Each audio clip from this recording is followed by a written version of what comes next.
Welcome to Building the Future, hosted by Kevin Horick. With millions of listeners a month, Building the Future has quickly become one of the fastest rising programs, with a focus on interviewing startups, entrepreneurs, investors, CEOs, and more.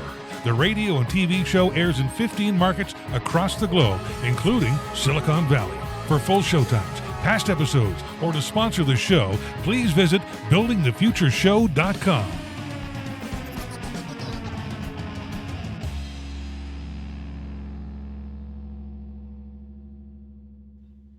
Welcome back to the show. Today we have Ryan Kiskis.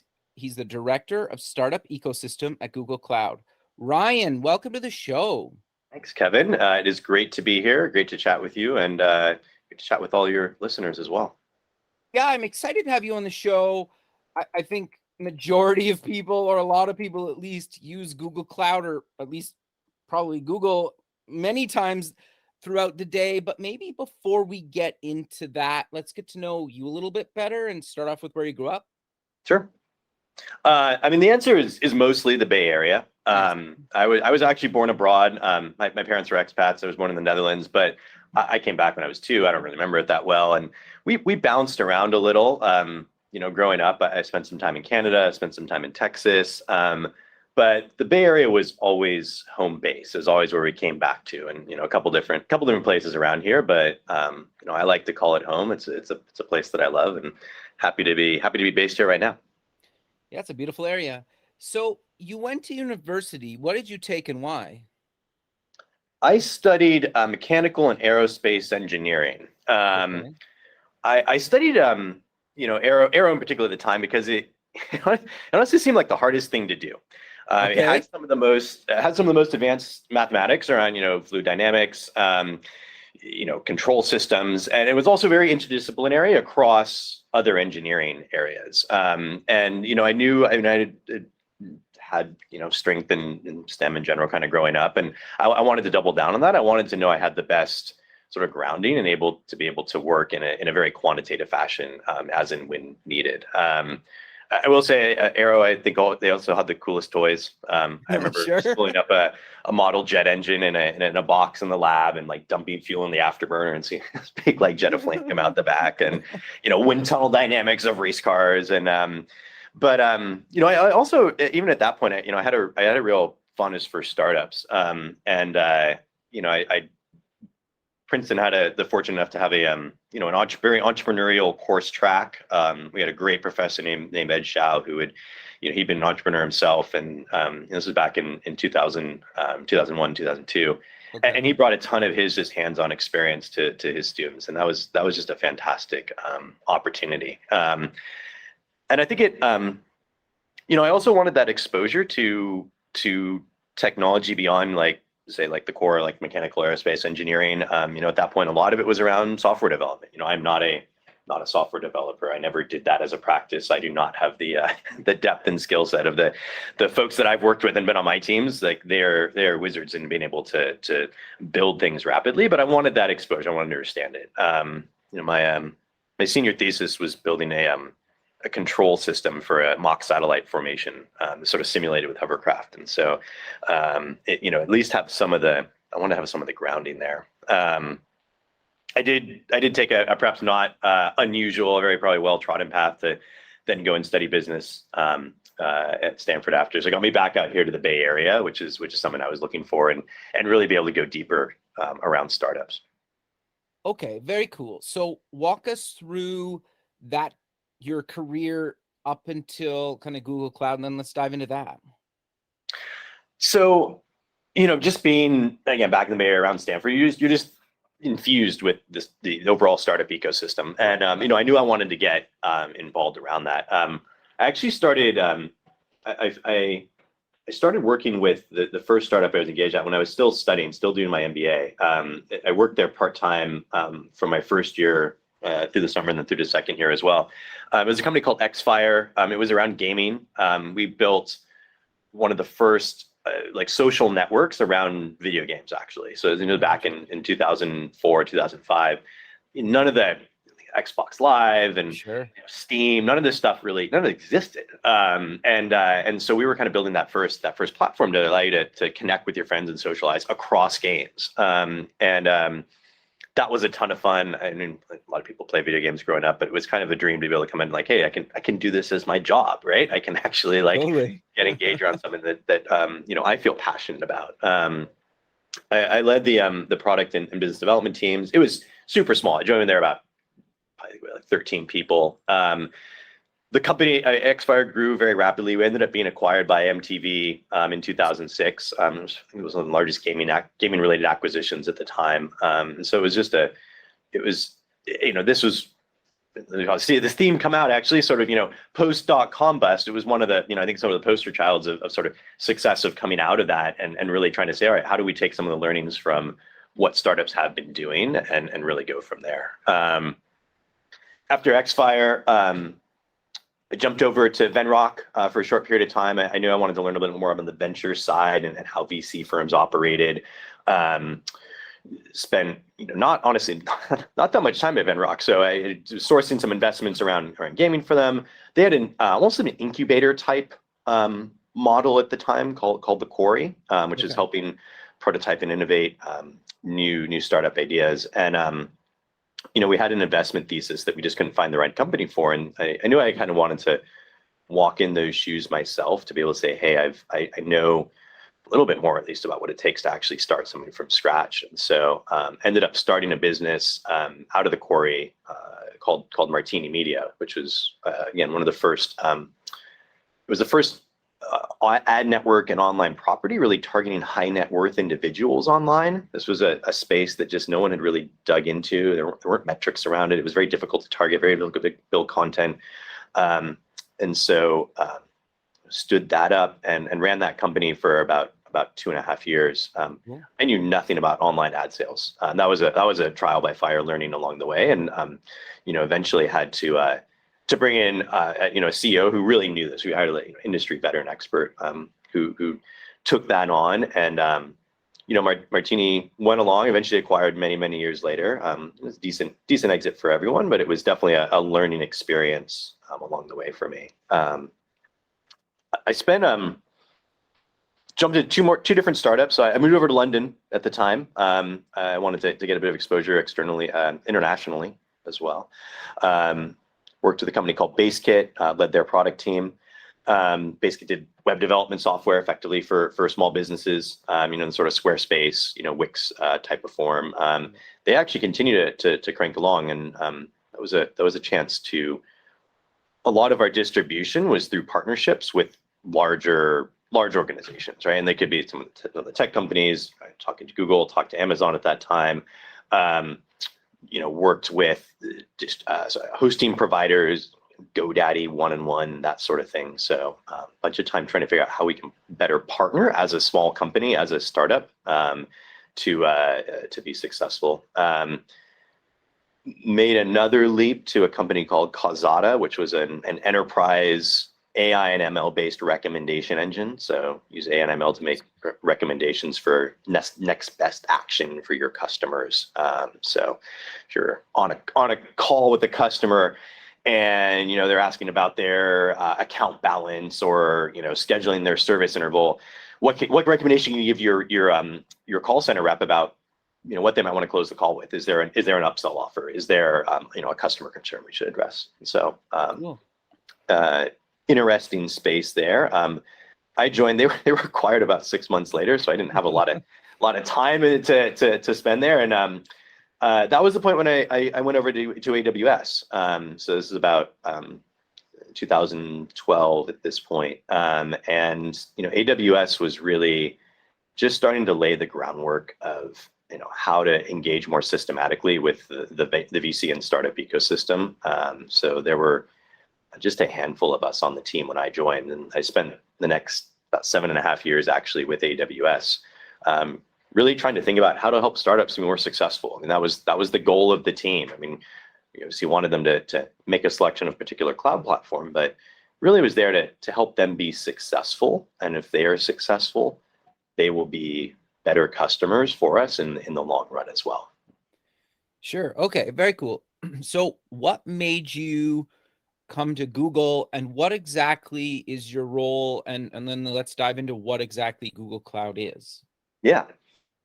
So, from the AWS side, I mean, I had seen really rapid development of Google Cloud. When I joined, it was when I joined AWS, it was very early, sort of in the cloud life cycle. And I think at that point, you're doing honestly, a lot of battling of just why would you use the cloud instead of building your own data centers? I think I joined Google Cloud, not quite 2 years ago, in 2020, during the pandemic, which was interesting and fun. But I've been seeing that growth and seen that development. I've seen how rapidly that the overall platform had been evolving, and I've been seeing a perception change in our customers. I saw a lot of enthusiasm on the Google side as well to do more for startups and really try and think about things in a new way. When Thomas Kurian, our current CEO, came into Google Cloud, I think you saw him, and folks are maybe watching the company, watching the space, you saw him really try and take a pretty critical eye to everything that we had been doing and really trying to really build it in the best way possible. I saw this as an opportunity to take that learning, to take that 7 years of trying to help startups grow, trying to figure out how to make them successful, take the best of what we knew worked, what I knew worked, but also take a bunch of new learnings, new ideas, new concepts that I thought that there was the enthusiasm, the appetite over here to be able to try. I think any organization, you do something long enough, you develop a lot of inertia around it, and especially when teams are very stable. And the AWS startup engagement team was very stable for a number of years. I think there becomes a downside when things perhaps remain a little bit too stable. It's easy to take a critical comment to say, well, we tried that 5 years ago and it didn't work, so we're not going to do it now. I think there was an opportunity to really try and innovate how to help startups along the way. It kept me engaged around startups. I will say, when I went into AWS, I didn't think I'd be here almost a decade later, still working in cloud, helping startups be successful. But I've just found it really enjoyable. Like it's something that keeps me close to that space, keeps me close to founders, close to entrepreneurs, close to VCs, and helping that ecosystem overall really try and grow. Very, very cool. Yeah. Okay, so how does Google Cloud help startups? So we're really oriented toward trying to understand how to support startups throughout their entire journey. And I think that's one of the things that has really been shifting a little bit more recently. How do you think more holistically about that overall startup journey? I mean, and you probably know this as much as anyone, the average time for a company from founding through to, whatever exit, right? An IPO, an acquisition, it's been growing and growing. It's been trending up for, the entire time I've been doing this. I think I was looking, it's about 6.5 years now from sort of founding to exit. And that's a long time. And those teams, yes, there's absolutely going to be growth and evolution on those teams, but those, hopefully your founder is going to be successful. Those teams are going to be stable. There's an opportunity to really try and build relationships with customers from that point of inception really early on and do something that spans across that period. Really try and be a partner for them in that overall journey. And so if you look at the ecosystem right now, trying to support and engage with startups, this is not unique. This is a well understood, honestly, maybe a critical path for many technology companies. Both the major cloud platforms do it, but you'll see there are a huge number of our customers that may be building their own B2B enterprise software, building their own startup teams to engage with the ecosystem as well. But you do tend to look at that, and a lot of the support for startups tends to be a little bit one size fits all. And it's often targeted influencing at one point in the journey, at the very start of the journey. And that's a critical point, right? We see that startups will make a lot of selection of whether it's their cloud platform, their CRM, the various tools they're using, and those can change, but they also tend to be sticky. Right. It's an overhead to make a change. There was an article I read many years ago now at this point, when Facebook had been making a significant infrastructure change for the business, and the whole like aspiration, like the success metric was our customers had no idea. It was completely invisible to them, right? It was completely seamless, and like fantastic, thumbs up. But if you're talking about something that actually, as a startup, like meaningfully changing the trajectory of your business, doing something your customers have no idea about is challenging. It's challenging to put your engineers on that, and so there has to be a really strong reason to do it. And so those decisions get made early, and they can be difficult to influence down the line. And so while we want to be there, we want to make sure we can engage with startups incredibly early. We want to understand that we want to make sure we've got things that can help them along that overall journey, and describe to them, how are we here to actually help support you through what's hopefully going to be a lot of growth and a lot of changes, a lot of shifts and turns for you as a business. To peel that back a little bit more, we actually just launched a new offering for bootstrap startups, financial support credits, from ideally as much as the point of inception as possible. So, be available to help support our customers when they are just really at the point like, I have an inkling, I want to do this, I'm ready to get started. How can you help? Credits, financial support matter, but we're also really trying to leverage a lot of the great work that Google overall does, right? I mean, we've obviously been talking a lot about Google Cloud. I sit within Google Cloud. We are a very independently operating part of the overall Alphabet organization. But there's a lot we can draw on. There's a lot of passion and enthusiasm for startups in the overall Google organization. And so one of the things we're really trying to build on is working with the overall Google for Startups team, which is a broad, Alphabet-wide organization. They had an initiative called Startup School, really providing a lot of education for startups, in particular new founders, how to build a business overall, right? How to think about acquiring your first customers, how to think about setting OKRs, how to think about talent development, how to think about design. And they were doing some stuff around cloud, but we're starting to really go much deeper with them. How do we build an actual rigorous cloud education curriculum into that startup school program? We want that sort of thing to be available to folks who are just getting started, and just starting to think about making some of these decisions. As they grow, as they progress, they secure funding, they join an accelerator, join an incubator. There's some diligence going on that, hey, they're really onto something that, our team is just, we're too small to talk to every startup in the world. There's a great ecosystem out there of partners making very smart investment decisions that we can work with. We'll bring them in the next stage of the program. Our Google for Startups Cloud program, the Core One, provides financial support for them over 2 years. So it's a 2-year program of credits that we provide. And that was something we felt really strongly about. And, this, you look in the ecosystem, a lot of it's here's a big slug of credits all at once. And, if you don't need it right now, kind of sorry, it is what it is. And so really trying to say we know it takes longer. We know it takes longer. You may want to try things. You may want to experiment with a couple different architectures. You may want to try some different products, different ways to do things. Let's give you some of the runway to go and do that. And then beyond financial credits, support, education along the way, we really want to make sure there are people, behind the scenes on the team here to make you as the startup, you as this customer be successful. We've stood up a new startup success team, entire team dedicated to what do startups go through? What does their journey look like? We just did a great working session with that team. Bring them all into one place and put them through the crucible about 4 days. It was essentially like a business plan competition. Put together a premise for a business, write the business plan, put together the initial architecture, understand a little bit more what it might take to what those founders are going through, be able to talk to them, and what they're experiencing. And that team is versed on cloud, versed on Google overall, versed on the offerings we have, and versed on the typical challenges that our customers might face. And everyone who joins our program gets connected into that team to be able to help them along their way.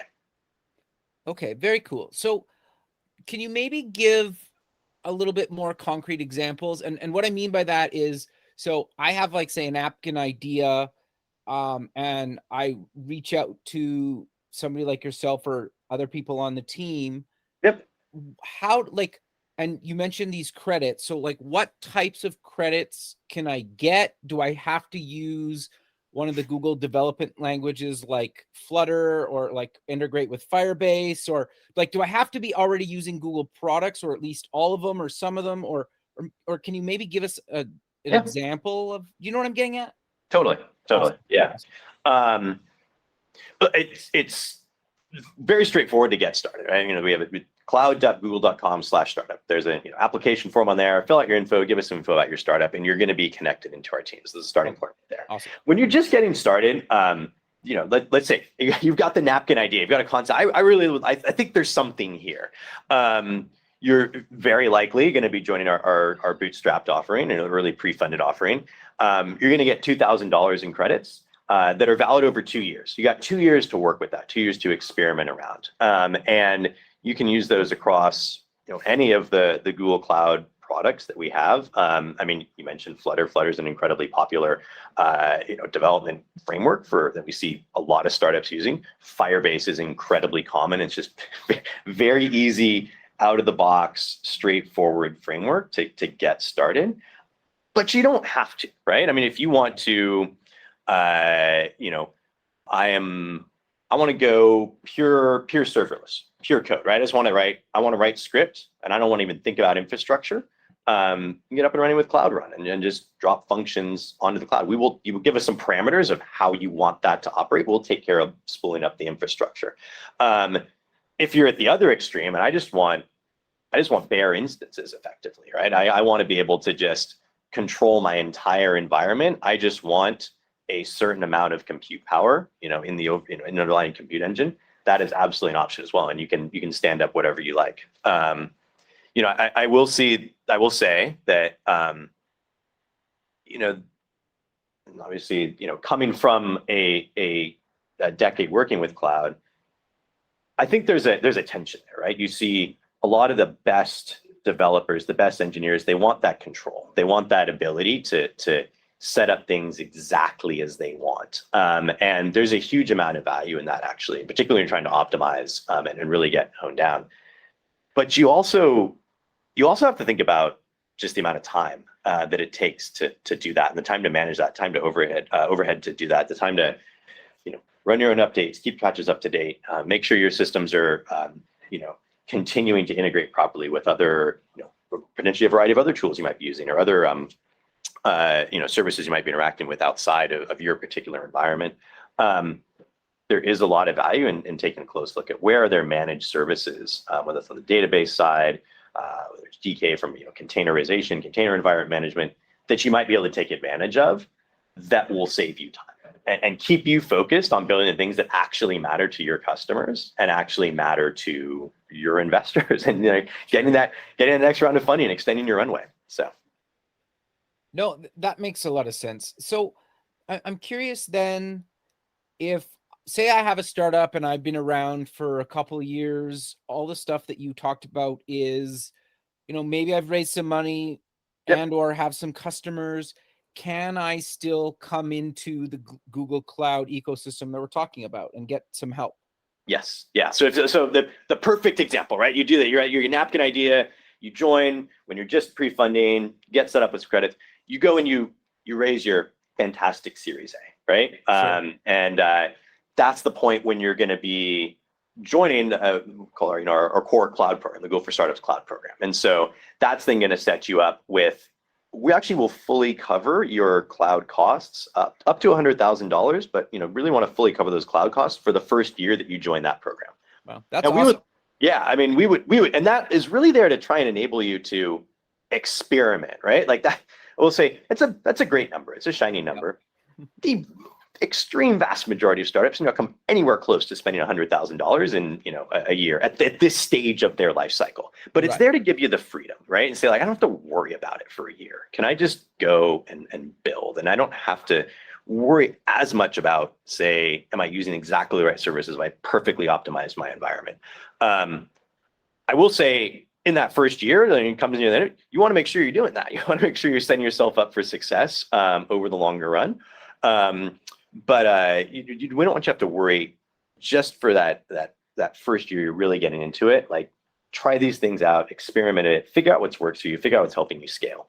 And then in the second year, we'll cover 20% of your cloud costs. Wow. Also up to 100,000 in total benefit, but someone spending theoretically $500,000 on cloud in their second year, 100,000 of that is going to be covered. And again, that would be an extreme success story. That is someone who has a huge computational footprint, and they are growing extremely rapidly. Trying to again, make sure you have that chance to experiment, that chance to try things out and grow over a slightly longer period of time. And so if you stack this all up, if you perfectly optimize it, I've got 2 years in our pre-funding program, I've got 2 years in the cloud program, I've got 4 years of financial support here, along the way, along the startup journey. So, and then as part of the cloud program, you get benefits for Google Workspace, you get benefits and access into overall startup school. You're starting to get, if you're say building a B2B business, you've got an ISV or enterprise software business, you're going to be landing on the radar of our partner teams, the Google Cloud Marketplace. A lot of the ways we can help support, customer development is starting to come in during that time as well. Okay, so do you and your team then help potentially get customers and or venture funding? Because I know obviously Google has a ton of customers, and I get that like sometimes you can maybe integrate, sometimes you can't. And I know Google has a bunch of venture arms too. Like, do you guys help with some of that if necessary, or how does that play in or not play in?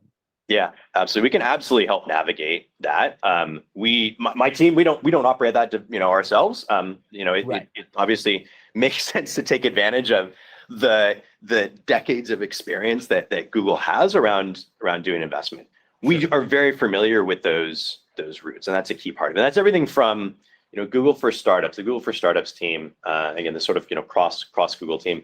They run a really robust set of accelerators on a regular basis around particular challenges, and they're just wrapped up around climate change. Hey, if you're building something to try and address sustainability, run a startup, run an accelerator around that. I'll take a quick step back. Something that I skimmed over a little bit, but in terms of one of the things that really drew me here as well, I really respected that Google's made it really a core part of how we operate to try and do more to level the playing field overall for entrepreneurs, try and do more for diverse founders and the investors supporting them. And so there's a lot of opportunity to try and build some things that are a little more unique for startups.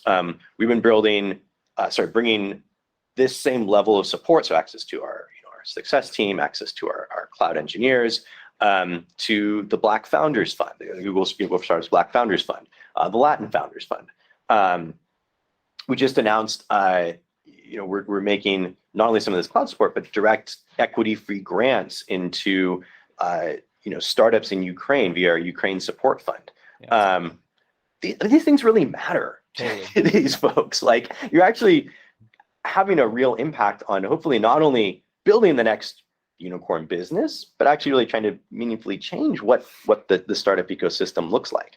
And so again, coming back to it a bit, our success team, we're very well versed on where those opportunities exist across the Alphabet family, who might be interesting potentials for those, each of those programs. And when GV is making investment or Capital G is making investment, they've got their own theses, their own view of what they're looking for. Right. But we collaborate super closely with those teams, meet with them on a very regular basis of what are we seeing, what's interesting, how could we potentially bring you interesting customers that we see and that we think should be on your radar. So that's hugely valuable. From somebody that's been in the startup game a long time, even if you can just make a warm intro to somebody else at Google to say hey, you should at least have a call and maybe there's something here, right? Just sending something, a simple email like that is astronomically valuable. Yes. Yep.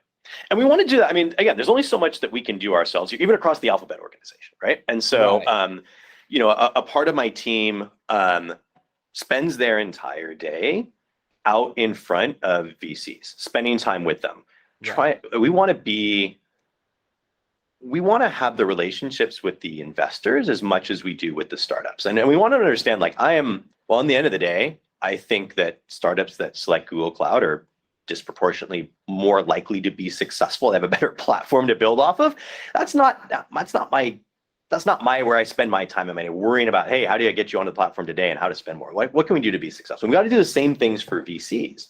Like, I would love 100% of your portfolio to be running on Google Cloud, but I'm not going to sit in your office all day trying to say like, well, so-and-so should be on who's not right now. How do you help me with that? We want to be their trusted advisors. We want to bring them value, bring them expertise, bring them insights into Google Cloud, how we're thinking, help their companies. I mean, I can't tell you in the time I'm doing this, how many times a VC has come to me and say, hey, I just came out of a board meeting.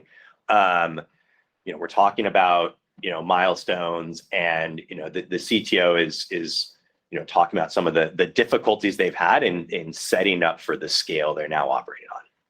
Is there someone they can talk to? Can you put me in touch with a product manager? Can you put me in touch with like the engineer who builds this? That's what we want to do. We want to enable that as well. And so we have those relationships with the overall ecosystem as well. And again, it's I will say I don't have a perfect map of how the 2,000 VCs that we work with, every single one of their investment theses and the perfect next investment for them. But we've got a sense of it. We've got those relationships, and we very much want to be able to bring some of those ideas to the broader world as well. Very cool. Well, and I guess just maybe for some context, and you can correct me if I'm wrong here, is obviously like React is a popular language that people use that I would assume that you guys could host on Google Cloud, but isn't developed by Google Cloud. Is that a fair point? Yep. Yeah, absolutely. But the reality is somebody might use Firebase, which is a Google product that you guys bought a number of years ago, to do user management across your web app and your Android and iOS app. Yep. Correct? Correct. And then, but instead of React, you could use Flutter because you can compile for the web, Android, and iOS, and you have one code base. I get React, you can have React and React Native, but so I guess the point I'm trying to get at is you can use Google services from Google Cloud like Firebase with React, which is not a Google language, or with a Google language, and you can kind of mix and match a little bit. And that's one of the things that I think personally, just as doing this a number of times, is Google's real strong suit is Google does a very good job at supporting cross-platform, and from the web to kind of obviously both mobile OSs and kind of beyond, even. Yeah. So I think people need to think about using you guys kind of like that you can use all of it, parts of it, and it might be a bit of both at some point, right? I can go and I can spool up Google Compute Engine instances, right? I can just get essentially a fairly raw Linux instance, and I can do whatever I want on top of that. Or I can go very much the managed route, very much the existing framework route. And I will say, like, you see, that flexibility a lot, like, potentially a lot of very mixed environments. Like, I think about let's say you're building, B2B software, enterprise software.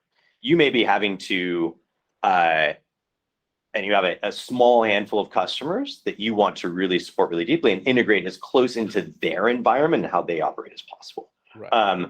You may be setting up individual clusters in your overall infrastructure that are optimized for that particular customer and their environment, their development framework. Now that would be expensive, right? That'd be heavy. Yeah. You have to really say, like, that is something that I am ready and willing to take on and do. But I mean, I just leaning back a little bit on some of my experience. Like the company Calzada I was at in London, like, we were effectively doing that. We had a handful of customers. They were very major global businesses, but and we went and talked to a major auto OEM. They're effectively like, hey, this is the way we do things, right? These are the frameworks we use, the APIs we use. Kind of take it or leave it, right? And so you have that flexibility, as and when it is needed. No, that makes total sense. The other thing that I think is probably worth mentioning, just because I've personally had this experience as well, is I'm doing some stuff in some no-code platforms and then leveraging Firebase as well. So you can leverage like Google's platforms for basically whatever languages you're using, or not even really a language. I get no code writes his own code, but like, you know what I mean? Like it doesn't always have to be a language. You can use no code with your infrastructure. And I'm sure you have a ton of people using that. We've got, I mean, you can go like pure no code, and that's on the very common starting point for, you know, your napkin idea, right? Like, what's the fastest way I can get something? I don't even have to worry about it. I want to put an MVP of this in front of customers this week, right? Like, how quickly can I make that happen and validate, am I onto something? You know, I will say one of the things I'm excited about is the potential overall move to very serverless environments, right? And so I want to write in Python. I want to write in Node. I want to write in .NET because that's what my audio OEM, like, you know, is using. Sure. I can write in that, and then I can, again, set some of those framework. What type of infrastructure do I want? Like, how fast do I need it to go? Give me sort of the parameters that I want to operate in that will also, you know, help me keep, say, my scale and all my costs under control. Drop my code in there. Here's how I call it. We will spool up the infrastructure to you know, as and when you call it and as and when it's needed. And as soon as that code is done running, spool it down again. We build that. I think build in nearest 100 millisecond billing increments. So, you know, you need something for on the order of a few milliseconds. Like, do that, turn it on, shut it down. There's a like and there's some great opportunities to that obviously it's a bit of a new way to think about architecture and developing that folks are building on and adapting to. But we see a lot, like, the exciting thing about startups for me is that, you know, every single day there are hundreds, if not thousands, of startups being created around the world, and every single one of them are making a new architecture decision. And, you know, a lot of them are consider like, hey, what's the best practice? What's the cutting edge right now? I'm not beholden by any legacy code base that I need to work with. Maybe I do want to go fully serverless and see how that works for me. And I think you're going to see a lot of shifts of how people are building, you know, over the coming years. No, that makes a lot of sense. So I think it's a good time to talk about, where do you see the startup ecosystem today and maybe long term? Because if you read the news, it's pretty doom and gloom. I don't think it's that bad, but what are your thoughts, or what do you see? There's a lot of uncertainty. There's a lot of nervousness right now, obviously. You know, this is, I will say, from my perspective, honestly, feels very similar to the, you know, 2007, 2008 financial crisis. You know, that was, I founded my company in 2007. I had the Sequoia RIP deck being forwarded to me on a daily basis in that time. And it, you know, it did not feel good. I don't want to trivialize it. I don't want to make it seem like it's not going to be painful, like it's not going to be hard. But I will say, you know, people adapt also. The sort of, you know, you can adapt your mentality environment you're in, like, fairly quickly. And I actually believe these moments, these points in time are actually, they're not only in the grand scheme of that, you know, say 6.5 years of the time to exit of a startup, you know, they're a piece of it, they're a point of it. They're also a you know, fairly intense crucible that can really help you position your business for better longer term success. You know, there are hard decisions that I know founders we see our customers having to make now about, you know, it is painful to have to let a chunk of your team go, right? That is always, and it should be. Like, that is the stuff that really matters in impacting someone's life.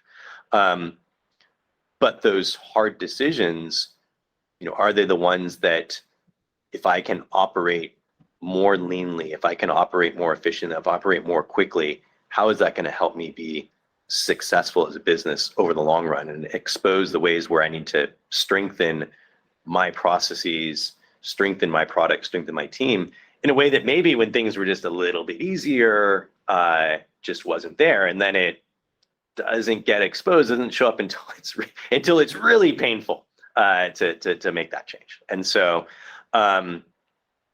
you know, I think that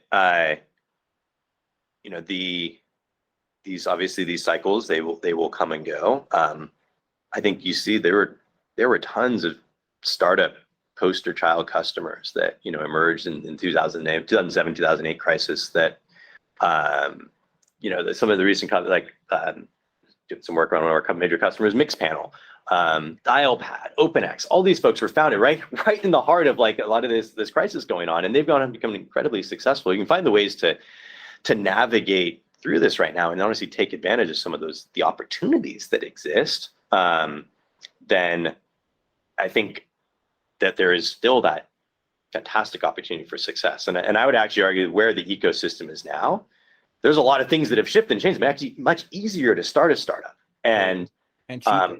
Yeah. So yeah. Well, and I think, but just to your point, it's the time now to reach out to, the Google Cloud startup program and try to get some credits, right? Whether I've been around for a while or I've been, I'm just starting out. And if I can build something as quick, as fast as possible and leverage, what something like Google Cloud to help me do that, to get through the next few years. And if I'm pretty lean about it, I might be able to come out the other side with a pretty good business, right? Yeah. I mean, absolutely. I will talk to us about cost optimization, right? I mean, you can go on Hacker News. Like probably once a week, there's a great story that someone puts out like, hey, how did I save X thousand, tens of thousands, hundreds of thousands of dollars by making this one shift in my architecture, right? Like I spent some time, I figured out how I could optimize, and it saved me a huge amount of money. When I could get a $50 million Series A check pretty readily, maybe I didn't worry about that too much, right? It was easy. But so there's a little bit of a different shift, a little bit of a different mentality to think about now, but those opportunities still exist. I guarantee you that the vast majority of startups can be much more cost efficient than they probably currently are being. And we got the teams, we got the experts to be able to help with that. So, those folks who jump through that.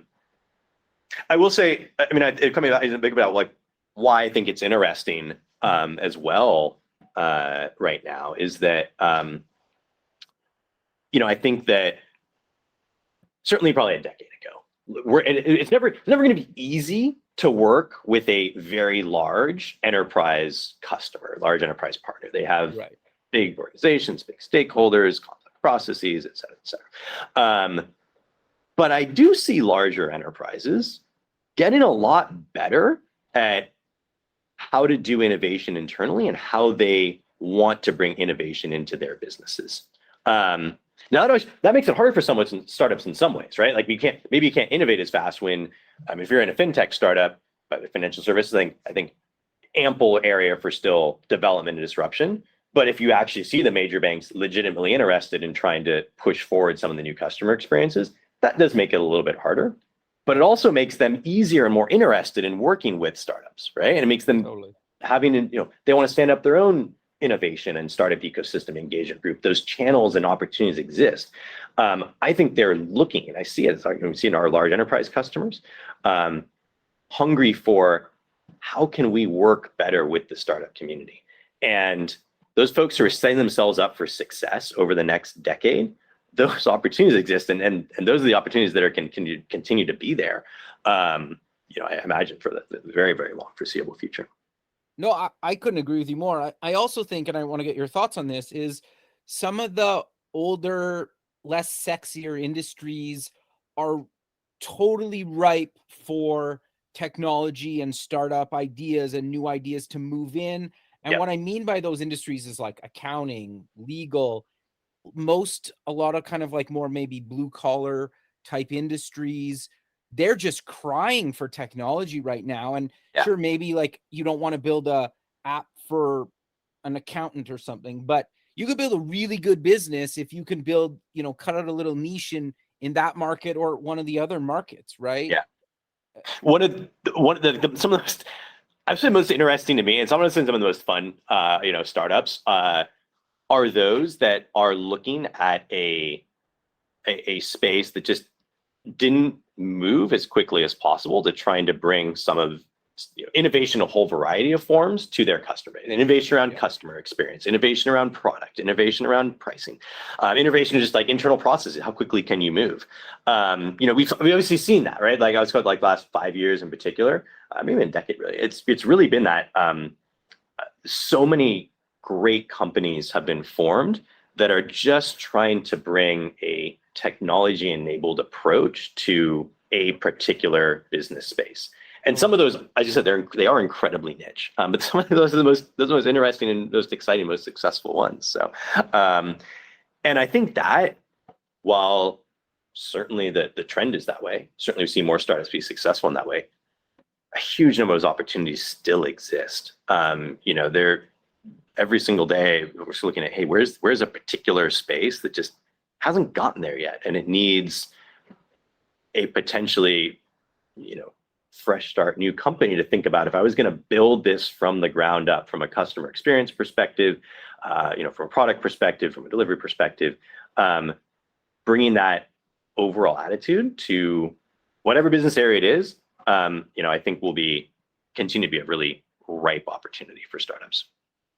No, 100% agree. And I think, well, I guess, do you have any advice for anybody listening that maybe hasn't thought of that idea yet, and how they could maybe come up with that idea, because you've been on multiple sides of this problem? Yeah. The thing I would say is, this is not especially novel. I'm sure I'm not the first person in your 500 plus episodes that has said something very similar, but, take a look at what pain you're experiencing in your day-to-day. What irks you, right? Like what are you not able to find? And whether that's as a person, as a consumer, consumer product that you may want to go after, is there a particular store or retail outlet that you're just not having a great experience with that you can't find? Go and look at that. Are you someone who is, frustrated in your job day to day? You don't have the right tools to do your job, that you think, hey, if this existed, maybe my company would use it. I'm sure make my life easier. Take a look at those pain points, and those are often the most the places where there is that ripe opportunity to look into it, and also to build businesses, and then also to bring that direct connection to it. Your own passion and enthusiasm for it, right? I mean, it's this startup success rates, they're still incredibly small. As it gets easier to build startups, yes, it's easier to find capital in many ways, but it's still incredibly difficult to build a very successful startup. You can't just be in it because you think this was a cool opportunity right now. You're gonna face incredibly hard hurdles, really tough decisions, painful decisions along the way, painful prioritizations of what you want to do and don't do. And what gets you through that is when you have the actual underlying passion for what you're doing. You've experienced that pain yourself. And so that's why I said, just come back. What are you experiencing now? What irks you? What has irked you maybe for a period of time, that you feel like, hey, I actually really want to solve this problem and make the world better because of it. So, and I'll also say, the next step of that though is also do your research, right? Because I will say there are so many, when there is an idea, there is a space, you're probably not the only one thinking about it. Now, that doesn't mean you shouldn't do it. There's ample room for competition in particular areas, but be thoughtful about how you're really going to solve this better than anyone else that might be out there right now. Maybe it's totally greenfield, maybe there's no one there, and fantastic, have at it. Go and go fast. Just do your research well about what you're getting into as well. Sure. Well, and I also think just even asking your family and friends the same questions. Yeah. About, is there pain points? I've come up with lots of ideas just by talking to other people, right, about it. I've also come up with lots of ideas that I've talked to the people about, and they're like, that's a terrible idea, right? And I was like, but I guarantee this is it. This is the one. I feel so good about it. And when 10 people tell you, start asking some really good questions, you're like, maybe I shouldn't. So yeah. But it's a hell of a lot better to get those answers before any line of code is written than when you spend 6 months or a year working on something. And also just talking about kind of the current environment. One of the things as well, one of the things I've talked to entrepreneurs all day long. One of the things we're hearing as well is that, this is a particularly difficult time if you're a Series B, Series C, Series D startup. You maybe had incredibly high valuations. You've raised a lot of money. You've hired a lot of people, and it's a little bit very difficult to pivot, and you maybe have to make some hard decisions around, am I willing to do a flat round or a down round to be able to keep going? At the earlier stage, I mean, these are the investors who've got to be thinking across that 6-7 year timeline, right? They're thinking like, yes, this is not great right now, but I've also got to be thinking long term on this. Yeah, those investors are still investing. They're asking harder questions, right? And then that, as a founder, these questions, the questions I had to answer now, they're a hell of a lot harder than what I had to answer like in my last startup 2 years ago, right? But if you can get those answers, you're just going to be in such a better place. And you can answer them well and convince the others to come along with you, whether it's your backers along the way. You're in such a better place for the future. No, 100%. Well, and the other thing too is maybe you don't need to raise money right now. Maybe you can bootstrap it a little bit longer, or you could maybe like do some contract work or some consulting work part-time to like get your startup along a little further. Like there's so many ways that you can do this to kind of keep it going, right? Yeah. Like it's one of the reasons we definitely wanted to get our core offering for the bootstrap startups out there and visible, particularly in this environment, which is that we think there's still a huge amount of opportunity to get started right now. It might be tougher to raise. You might have to be creative. You might have to figure out how I can sell an interim product or sell something to my customers, to get through this current time period. May not be exactly where I want to go, and you're gonna have to make some hard prioritization decisions. But do that, get through this point a little bit more on your own, and then you're in the luxury position of having the VCs knock on your door to say, hey, I'd really like to give you money, and you're like, I don't know if I need it. So yeah, well, 100%. But sadly, we're out of time. So how about we close with mentioning where people can get more information about Google Cloud? Any other links you want to mention? And let's close out the show like that. Yeah. Cloud.google.com/startup. Stick Google Cloud for startups into Google, and you will find it that way. There's all the information on how to get started. Simple form to fill out. Give us your domain. What are you up to? What are you trying to achieve? And you'll be connected into our teams. Perfect, Ryan. Well, I really appreciate you taking the time out of your day to be on the show, and I look forward to keeping in touch with you, and have a good rest of your day. Awesome. It was a great conversation. Great to meet you, Kevin. You as well. Thank you. Okay. Bye. Bye. Thanks for listening. Please visit our website at buildingthefutureshow.com to join the free community, sign up for our newsletter, or to sponsor the show. The music is done by Electric Mantra. You can check him out at electricmantra.com, and keep building the future.